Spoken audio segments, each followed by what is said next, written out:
warahmatullahi wabarakatuh. Salam sejahtera bagi kita semua. Salam Om Swastiastu, Namo Buddhaya, salam kebajikan. Perkenalkan, kami dari tim penelitian SMA 4 Kota Pasuruan. Kami ingin mempresentasikan hasil penelitian kami di depan juri dengan judul Strategi Pengembangan Perekonomian Indonesia Upaya Bangkit dari Krisis Ekonomi Akibat COVID-19. Penelitian itu keren karena meneliti itu seru sekali. Sebelumnya, kami ingin memperkenalkan terlebih dahulu. Nama saya Dika Putra Wijaya sebagai Ketua Tim SMA 4 Kota Pasuruan. Perkenalkan, nama saya Amina Rosa Afriya, anggota ke-1 dari tim peneliti SMA Negeri 4 Pasuruan. Saya Zahra Salsabila, anggota kedua dari SMA Negeri 4 Pasuruan. Apa saja yang di dalam penelitian kami? Yuk disimak videonya. Dalam pandemi COVID-19 ini, seperti ini, krisis ekonomi terjadi di awal masuknya COVID-19, penyebaran COVID-19 di Indonesia pada bulan Maret 2020. Pemerintah Indonesia bekerja untuk menstabilkan perekonomian dengan menggerakkan perekonomian untuk bekerja di rumah atau work from home, mengurangi penyebaran COVID-19 yang kini sudah mencapai angka 300 lebih jiwa sampai bulan ini. Saat memasuki awal normal baru atau new normal, semuanya digerakkan, baik itu sektor industri, pertanian, pariwisata, terus teknologi dan informasi. Tetapi Indonesia selama COVID-19 ini, kasus korupsi itu banyak sekali yang melibatkan keuangan negara itu menjadi berkurang. Sektor perekonomian bisa tergerak, namun keamanan perlu diperketat. Perlu adanya efisien, perlu adanya efektif dalam menjalankan perekonomiannya agar tidak merugikan negara atau keuangan negara. Di sisi lain, pemerintah punya kartu prakerja, bantuan langsung tunai, BRT, dan banyak lagi. Indonesia adalah kaya akan sumber daya alam, tetapi kurang maksimal dimanfaatkan. Indonesia sudah banyak sekali sumber daya alamnya, tetapi Indonesia perlu belajar untuk menstabilkan perekonomian Indonesia dengan sumber daya alam yang kaya hasilnya. Rumusan masalah pertama, apakah ada strategi supaya dapat meningkatkan perekonomian Indonesia? 2. Apakah peran kerjasama dari setiap sektor akan berjalan dengan lancar untuk pemulihan perekonomian Indonesia? 3. Apakah tindakan pemerintah sekarang upaya kemampuan perekonomian Indonesia pada masa COVID-19? Tujuan penelitian: 1. Untuk mengetahui apa saja strategi supaya dapat meningkatkan perekonomian Indonesia. 2. Untuk mengetahui peran kerja sama dari setiap sektor akan berjalan lancar untuk pemulihan perekonomian Indonesia. 3. Untuk mengetahui tindakan pemerintah upaya keamanan perekonomian Indonesia pada masa COVID-19. Manfaat penelitian: 1. Untuk literasi bangsa upaya pandangan sosial pada generasi muda ketika lagi pandemi COVID-19. 2. Untuk menjadi berpikir kritis terhadap perekonomian Indonesia yang sekarang ini. Terakhir, ketiga, untuk literasi sekolah dan juga untuk pandangan sosial kepada generasi KIR SMAPA untuk mengetahui perekonomian Indonesia. Metode yang kami gunakan dalam penelitian adalah teknik pengumpulan data. Selama krisis perekonomian berlangsung, banyak sekali cara yang dapat digunakan demi menstabilkan perekonomian Indonesia, baik dari segi ekonomi, perbankan, atau yang lain. Akan tetapi, di sini saya akan menjelaskan 4 bidang pokok. 1. Di bidang moneter. Pada bidang ini, kebijakan yang digunakan adalah tight money policy atau kebijakan uang kotak.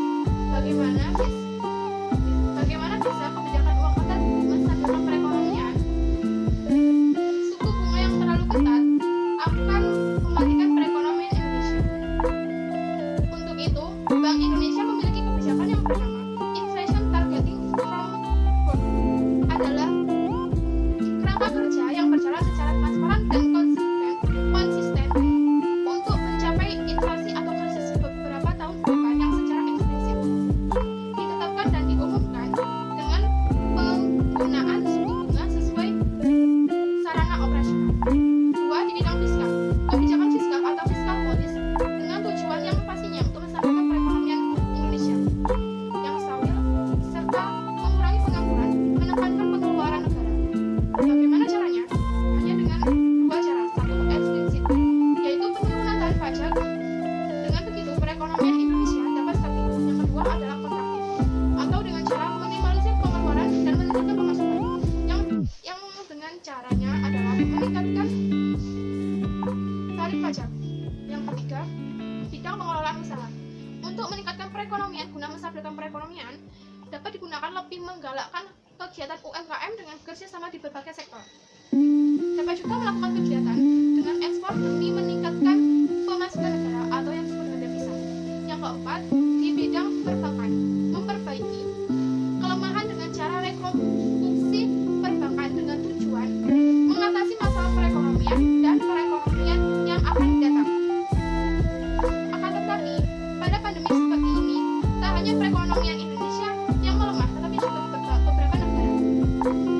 Bapak Jokowi mengatakan pada virtualnya, pertama, pemerintah juga mengalokasikan anggaran hingga mencapai 677,2 triliun melalui revisi Perpres nomor 54 tahun 2020. Pembesaran anggaran itu membengkak hingga 67% atau lebih dari 272,1 triliun dari alokasi awal sebesar hanya 405,1 triliun. Secara rinci, belanja untuk sektor kesehatan sebesar 87,55 triliun. Anggaran tersebut akan digunakan untuk belanja penanganan COVID-19, tenaga medis, santunan kematian, bantuan iuran untuk jaminan kesehatan nasional, pembiayaan gugus tugas, dan intensiv perpajakan. Di bidang kesehatan, kedua alokasi dana itu untuk perlindungan sosial masyarakat sebesar 203,9 triliun yang akan digunakan untuk pembiayaan program keluarga harapan atau PKH, bantuan sembako, bantuan sosial atau bansos untuk masyarakat Jabodetabek, bansos bagi masyarakat di luar Jabodetabek, kartu prakerja, diskon tarif listrik, bantuan langsung tunai atau BLT, dan dana desa. Ketiga, dukungan bagi pelaku UMKM sebesar 123,46 triliun. Anggaran itu akan digunakan untuk membiayai subsidi bunga, penempatan dana untuk restrukturisasi dan mendukung modal kerja bagi UMKM, pinjaman yangnya sampai 10 miliar, serta belanja untuk menjamin terhadap kredit modal kerja darurat. Yang keempat, anggaran sebesar 120,61 triliun untuk intensif dunia usaha agar mereka mampu bertahan dengan melakukan relaksasi di bidang perpajakan dan stimulus lainnya. 5. Pemerintah juga menganggarkan 44,57 triliun bagi pendanaan korporasi yang terdiri dari BUMN dan korporasi padat karya agar di pengangguran dapat teratasi dan kelangsungan perekonomian dapat diselamatkan. Ke-6. Dukungan untuk sektor real maupun kementerian dan lembaga serta pemberdayaan mencapai sebesar 97,11 triliun. Jadi total penganggaran COVID-19 adalah sebesar 677,2 triliun. Akan tetapi pada masa seperti ini tidak menutup kemungkinan banyaknya korupsi di masyarakat, banyaknya korupsi pada DPRD dan lain sebagainya. Itu yang membuat anggaran tidak sesuai dengan yang dijadwalkan dalam anggaran APBN atau pos APBN yang telah diperbarui pada Pak Jokowi pada virtual tersebut. Kerjasama dari setiap sektor adalah bagaimana cara kita pemulihan perekonomian Indonesia. Apabila dari setiap sektor ini mempunyai perasaan yang sama untuk peduli dengan negara daripada harta atau kayaknya untuk diri sendiri, karena ini sangat efektif sekali untuk pemulihan ekonomi nasional. Tanpa bantuan dari sektor masing-masing akan sulit untuk kembalinya perekonomian pada saat sebelum pandemi COVID-19. Karena dari setiap sektor masing-masing ini mempunyai menteri dengan bidang masing-masing dan mempunyai tugas negara untuk mengembangkan perekonomian Indonesia menjadi lebih baik. Kemudian apa yang sudah menjadi kehendak Presiden untuk mengeluarkan baik itu dari ucapan atau amanah, itu sebaiknya bertanggung jawab dan dijaga amanahnya. Karena dilihat banyak sekali kasus COVID-19 ini, kemudian banyak tersebar berita hoax atau berita bohong yang menjadikan peran politik itu sebaiknya diselesaikan dengan cepat dan tangkap. Kemudian dari sektor masing-masing angka baiknya untuk terjun ke lapangan, survei ke lapangan untuk melihat keadaannya, karena banyak sekali JLT tidak tepat sasaran. Yang kita inginkan saling berkomunikasi kepada pemimpin sektor masing-masing atau menteri, rakyat. Jangan sampai ada rahasia atau membuat kegaduhan sehingga terjadinya kericuan pada negara tersebut. Oleh karena itu, bagaimana kita upaya Indonesia untuk pemulihan ekonomi nasional dengan kerjasama untuk sehingga mempererat persaudaraan kerjasama pemulihan ekonomi nasional untuk menjadi hebat dan bulat pastinya untuk negara Indonesia tercinta. Terima kasih. Jawaban pertanyaan ketiga.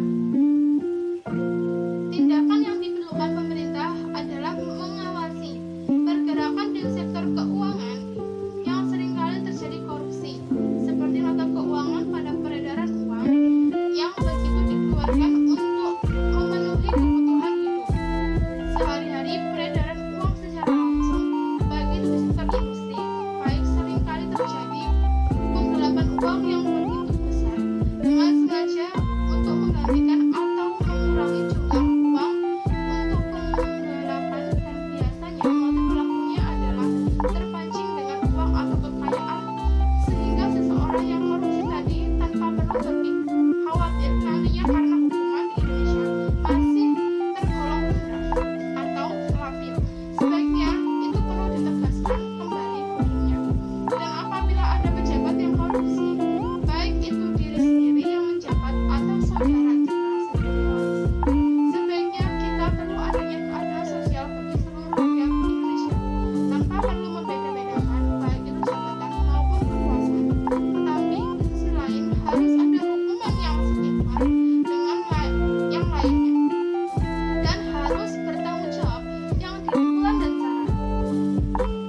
Kami menyimpulkan bahwa negara Indonesia membutuhkan kerjasama baik dari sektor masing-masing untuk mencapai stabilitas ekonomi yang lancar dan tidak menimbulkan resesi ekonomi yang sangat mendalam. Kemudian di Indonesia membutuhkan pemimpin yang adil dan tegas untuk mencapai keadilan sosial bagi seluruh rakyat Indonesia, serta untuk mengurangi angka korupsi di negara Indonesia ini. Kita harus selalu waspada dan saling mendukung upaya pemerintah terkait perekonomian negara. Oleh karena itu, kita harus bergerak bersama upaya rakyat dengan pemerintah. Jangan sampai tidak berkomunikasi atau menutup aspirasi rakyat, melainkan pemerintah juga justru mendengarkan suara rakyat dan upaya harus memenuhi permintaan buatnya walaupun pemerintah sedikit daripada rakyat. Tetapi tugas pemerintah adalah melayani semua orang tanpa terkecuali, karena tanpa rakyat akan kacau nantinya. Begitu juga sebaliknya, kemudian rakyat juga harus mematuhi protokol kesehatan COVID-19 supaya pencegahan virus COVID-19 di area kerja maupun rumah, karena virus COVID-19 bisa terjadi kapanpun, dimanapun kalian berada. Selalu jaga kesehatan dan gunakan masker untuk mendukung ekonomi bangkit dari resesi atau kelemahan perekonomian akibat COVID-19. Sarannya adalah gunakan protokol kesehatan COVID-19 seperti menggunakan masker, cuci tangan, dan jaga jarak kesehatan saat bekerja di luar rumah untuk mengurangi penyebaran COVID-19. Yang kedua, saling bekerja sama antar sesama untuk mendukung bangkit ekonomi menuju yang lebih baik lagi. Ketika keamanan lebih ditingkatkan dan hukuman lebih ditegaskan untuk mengurangi angka korupsi di Indonesia yang sekarang lebih tinggi lagi.